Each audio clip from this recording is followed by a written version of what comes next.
Okay, I'm going to turn the meeting over to John Palmer Jr., our guest speaker. President Darlene, fellow Lions guests, good to see you all in person again. Was hoping some of you would keep the mask up a little higher so that way I wouldn't have to look at some of those mugs, but okay.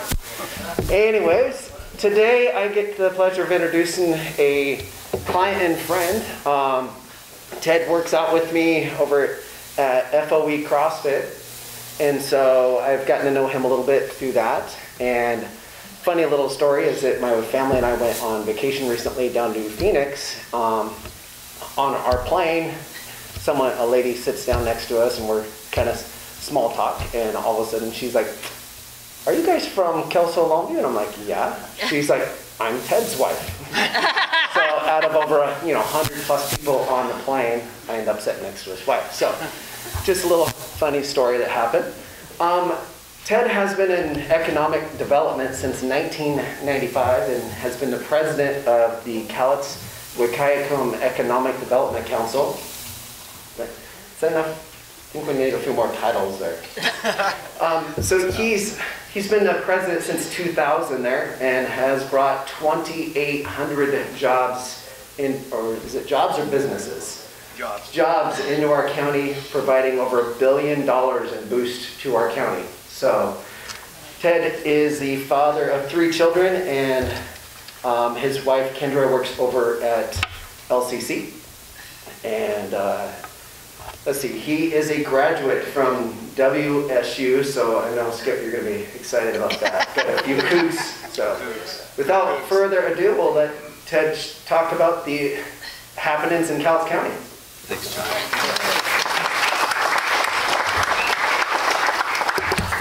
Well, thank you all. Despite what John says, it is really thrilling to see you.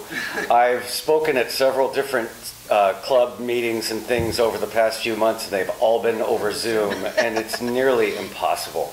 So it's really nice to see your faces. I can tell you just a little bit about myself personally. My wife and I took our middle son over to Pullman. He's a Coug also. And it was when that huge outbreak was happening last August, and my wife and I came home with COVID and spent, about 6 weeks really feeling lousy. And the thing that I notice now is even to this point, yes, I do work out with John, but I'm 52 years old and I work out very slowly. I do about half of what John can do. But I have noticed that still to this point, my lung capacity is diminished, and it's just really, I've run marathons in my life, and it's just really strange the way it affects everybody so differently. But I do donate plasma and antibodies every few weeks just to try to give back and help other people that are going through the same problem. So I wish nothing but good health for everybody in this room, absolutely. Again, as John mentioned, I've been with the Cowlitz Economic Development Council since 2000. When I was originally hired, I was the youngest EDC president in the state of Washington. Now I have the 3rd longest tenure. So I don't know if that's a good thing or a bad thing. I never moved on or never did anything. But we moved to Longview in 2000. Like I said, raised 3 children here. We love it here and can't imagine living anywhere else. And so it's been my honor to have this job, and we talk about job creation in the EDC, but obviously we recognize we don't create a single job other than the employees in my office. It's private business that does it, and it's working with the ports and the cities and the county that are our partners and private brokers. Those are the folks that are doing job creation. We're just assisting, and we'll pass that out in a minute. So the first Economic Development Council in the state of Washington was formed in Seattle. It was King County. If you recall, back in the 60s, they had a billboard outside of Seattle that said, "Last person that leaves the city, please turn the lights off." And in response to that, King County created an Economic Development Council. That was 1969. It didn't make its way down to Cowlitz until 1979. So we are one of the longest operating economic development councils in the state. And we're set up as a private nonprofit, and there's a very important reason we're set up as a private nonprofit, and that is all the work I do, almost all, is confidential, and I'm signing non-disclosure agreements all the time. And so one of the things that we can do is we can work in privacy, because you can imagine if you owned a business and you came to either see me for help, you know, you're having trouble keeping the doors open, or you're seeing me because you want to expand, buy a new building, buy land. Typically, you don't want that in the front pages of the newspaper. You don't want your competition to know. You may not want your employees to know. And so we do work in confidentiality with our partners. But we have, the way we're set up is we have members. Every city is a member, the county, the PUD, the ports, and then private companies are members, from all the way from, you know, Nippon Dynawave down to, we have retirees that are members of the EDCs. And they pay an annual dues anywhere from, I think we start at like $250. Our largest dues paying private sector members is about $5,000. And so those are just annual dues. And we try to keep our income about half public sector and half private sector. We do a pretty good job of that. But our main mission at the EDC is recruitment of new business and retention of existing business. I always say the most important for us is retention of existing business. You don't ever want to have companies close in your community. It's devastating to families. And so we really work hard on retention. But recruitment seems to get all the headlines. You know, if you bring in a new company, that's the big splashy, shiny new thing that everybody pays attention to. We usually don't go around and say, hey, without some help, without some intervention, ABC company would have closed, right? Those usually don't get the headlines, and we don't seek them. I can tell you that my job completely took a turn in March of last year when COVID came out. I've been a beneficiary of grants in the past. I've written grant applications and received grant money. I've never administered a grant before. And before the end of 2020, we have administered over $5.7 million of small business grants through our office. And I joke with my staff, we've got new careers now if we want to be grant administrators, because we went from 0 to 100 miles an hour in a matter of weeks. We were really honored to be looked to as the organization in Cowlitz County that could administer this money, do it fairly, do it quickly, and not play any favorites with anybody. So John, if you don't mind, I printed out about 30 of these. I didn't realize that there'd be so many of you here today, but if you're interested in kind of where the money went, this is kind of a breakdown of where the money went, how the money was used. I'll be honest with you, well, by looking at me, you can tell I probably don't get a lot of facials or manicures or pedicures, okay, or haircuts. I'm shocked with the number of small business hair salons, nail salons that we have in Cowlitz County. And you can see that it's reflected in here with how many of those businesses received a grant. By the time the end of year came around, we had administered 12 different grant programs for various organizations. And we're hoping to do more. I don't know if you knew this, but Cowlitz County recently received $24.1 million in COVID grant money. We are hoping that we're allowed again to do a small business program to administer some of that funding. And what we're going to be focusing on, and you can see why in where the grant funding was used, the largest amount of grant funding was used to pay a lease, rent, or utilities. And so that's where we're really going to be focusing this next round of grants. I think a lot of times people forget that landlords are business people too. And so to try to keep landlords whole and to keep businesses in their facilities, that's what we're really going to be focusing on with these next round of grants. And we just applied for and received an additional $250,000 in funding from Community Southwest Washington to carry this out. And then we're hoping on top of that, the county COVID relief money, we'll be able to carve out, I would like to see $5 million go back to small businesses. Because as you can see, a lot of these businesses in that bottom pie chart are saying, we got 6 months if this continues.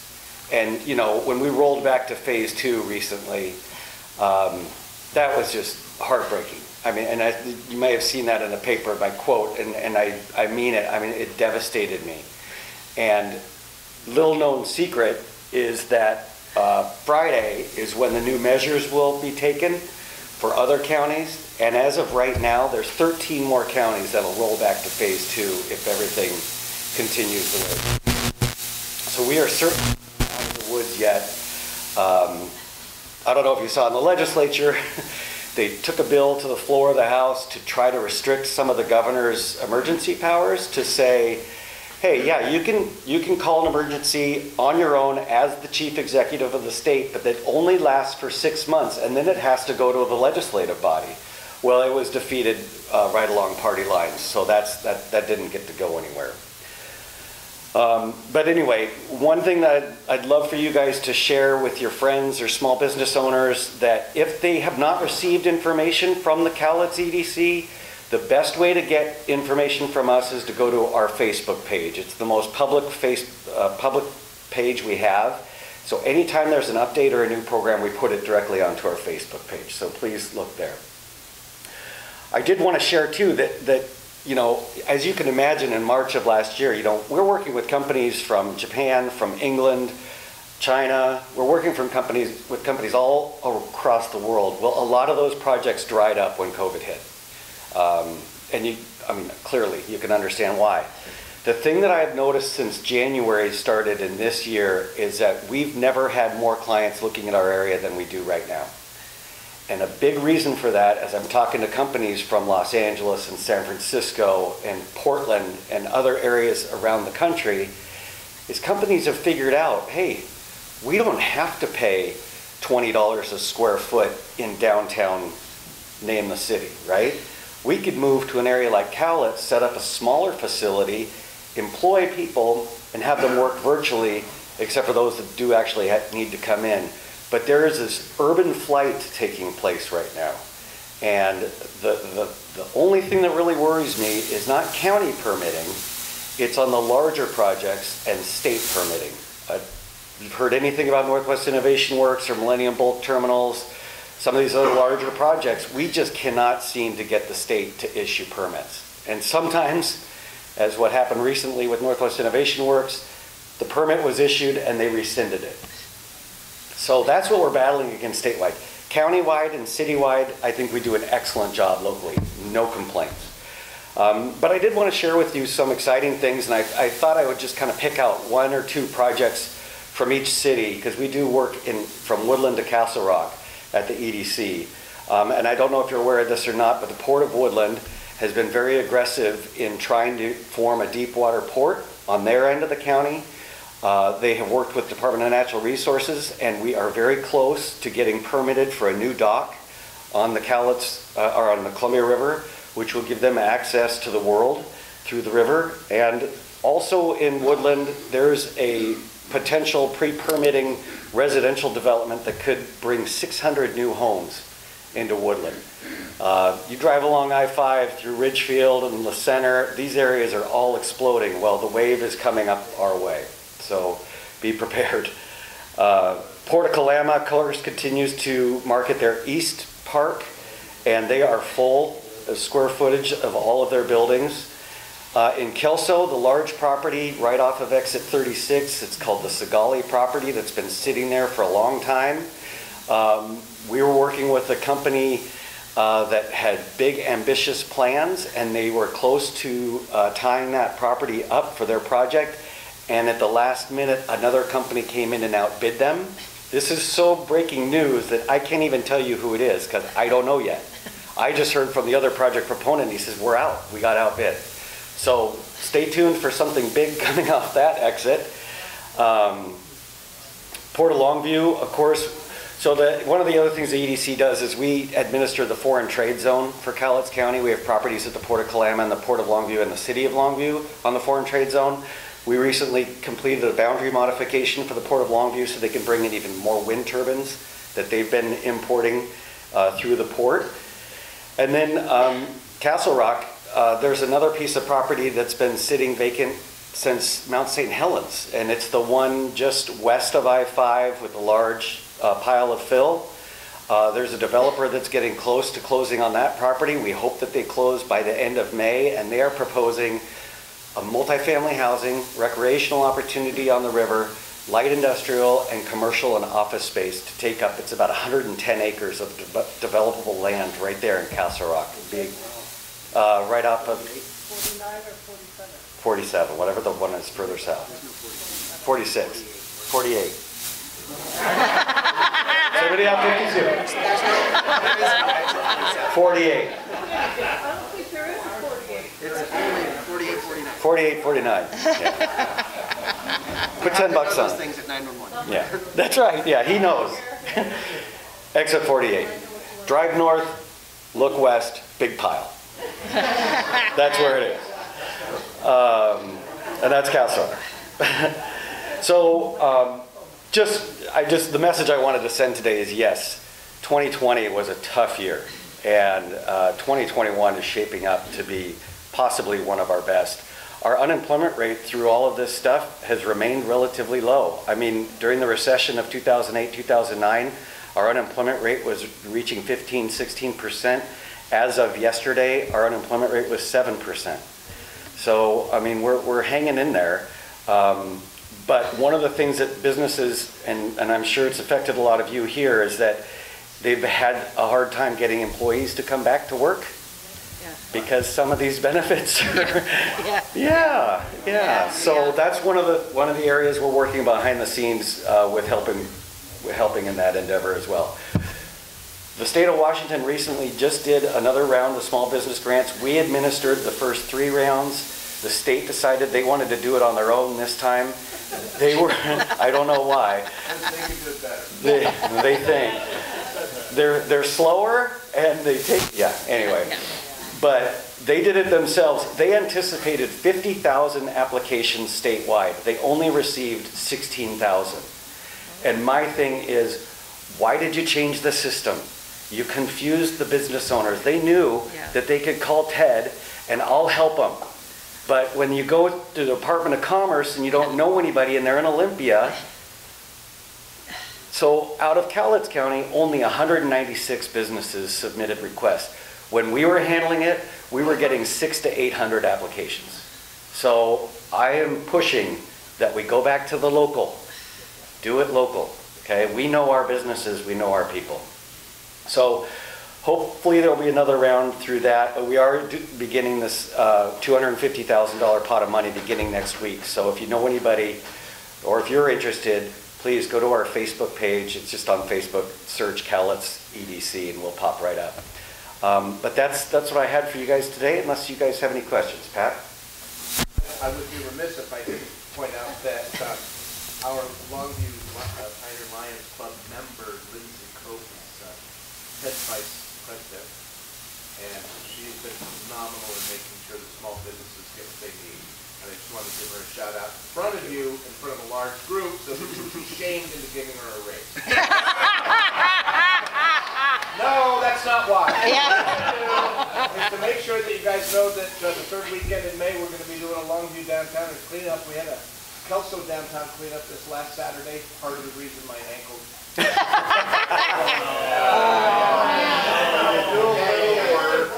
But truly, Lindsay is a part club and she gets stuff done. And we've got some really big plans and fun stuff coming up. So kudos, dude. Kudos. Yeah, thank you. I really appreciate that. And I will say, although I don't want to embarrass her, she did see a significant increase in her compensation this year. Because when I was down with COVID, there were days where I literally felt like I didn't remember how to turn on a computer. I had such bad brain fog. And I would just call Lindsay. I'd say, Lindsay, it's you today. And she's no problem. And I know she was working till 2, 3 in the morning sometimes because I got the emails. And she is a trooper. And it's probably why you haven't seen much of her, because she's working, she's running, and she's going. And thank you for mentioning that, Pat. Appreciate it. One question. How Sprague bought 200 acres from a friend of mine up by the Carmel by Owenwalk. Do you know what their intentions are? I don't. No, right above the Owenwalk Bridge, right there, 200 acres on the Okay. south side. Yeah. And I know they bought it from them. Yeah, no, I don't know what their plans are. I really don't have a great relationship with the Cowlitz tribe. We've sat on opposite sides of the table on some of our large manufacturing projects, which has kind of created a little bit of tension between our two groups, but no, I'd love to know. And I'd love to help them if I could, you know. It's different when you're opposing development versus when you're trying to get a development done, and that might make them, you know, more into what we're doing. I would be surprised if it's that. I think A&A's kind of taken all the wind out of those sails. Yeah. Any other questions for me? Right on. What's the date for 2026? Thank you, Ted. On behalf of the Pioneer Lions, I want to present you with a mug and an application, of course. But use the mug for whatever beverage you like. Wonderful. It's a Pioneer Lions mug. Make sure and hand that out Thank at your you. Rotary meeting. And if you join this Thursday at our board meeting, you can bring your family to our picnic on Saturday, May 8th. Yeah, there you go. Heavy sales. Yeah.